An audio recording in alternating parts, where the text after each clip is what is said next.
For all of the space news of the week, we're joined by Brad Tucker, astrophysicist and cosmologist at ANU. Brad, I want to talk to you about the space wine in just a moment. But first, Australia is planning for a new military space command. What will it look like?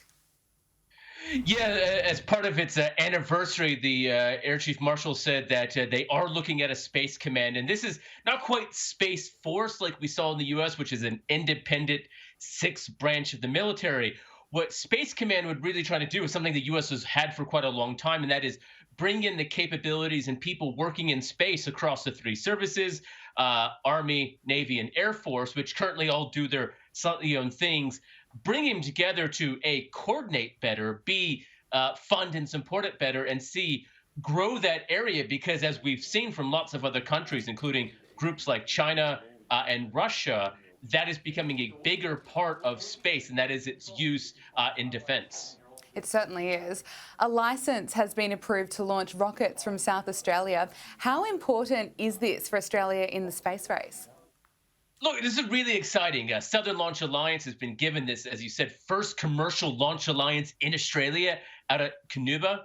Now, the great benefit of this is that this means that Australia has in-house launch capabilities. Now, they will grow into first what we call suborbital flight, so rockets that just go around the Earth, and then eventually taking payloads, satellites, into space. And what we've wanted for a long time is that ability to have an idea, whether it's for defense or a private company, monitoring water or bushfires, design and build and test that satellite. And we already have those capabilities here in Canberra, but then launch it into the skies from Australia to keep it all in house. That keeps the money in Australia.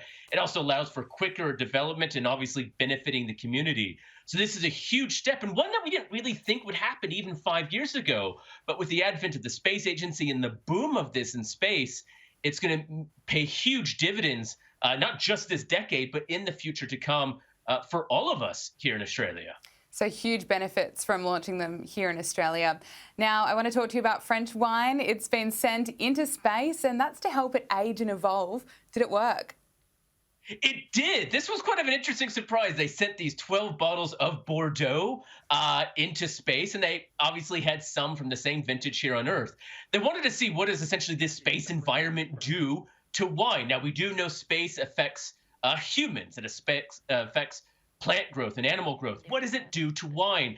And it appears that the wine that spent a year in space actually aged based on testing and smell and all that sort of stuff about 2 to 3 years more than the same wine here on Earth. Now, this is actually quite important for us understanding what space does. It's also a very expensive way to age your wine. I was about to say, it sounds like it's going to be an expensive way to age your wine. Do we have a figure? Look, these bottles normally go for thousands of dollars. This experiment would have cost over $100,000, closer to about a couple $100,000 to be sent. But this will actually impact what we know about science and its effects of not just the plants itself, but these byproducts like the wine. So it's a very interesting experience and a very interesting experiment. And because it came from the French part of space, we can call it French space wine instead of just sparkling. Very fancy.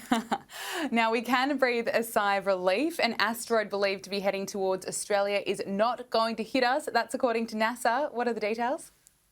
Yeah, so Apophis has been one of these looming asteroids that does cross the path of the Earth. And there was a chance that in 2068, it was in that era of being a hazardous asteroid, one that would come pretty awfully close. And at its size, one that we would quite worry about an impact here on Earth. Now, with better observations and refinement of that orbit, Apophis has now been shown, based on this data that came from just earlier this month, as you're seeing here on the screen, that it is not going to hit anywhere near the Earth or come near anywhere near the Earth in that 2068 pass by.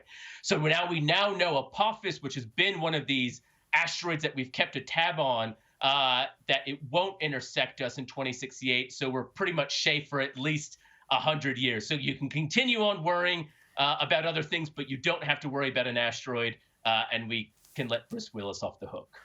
Well, that is good news. We're safe, and so there's nothing else out there that's going to hit us.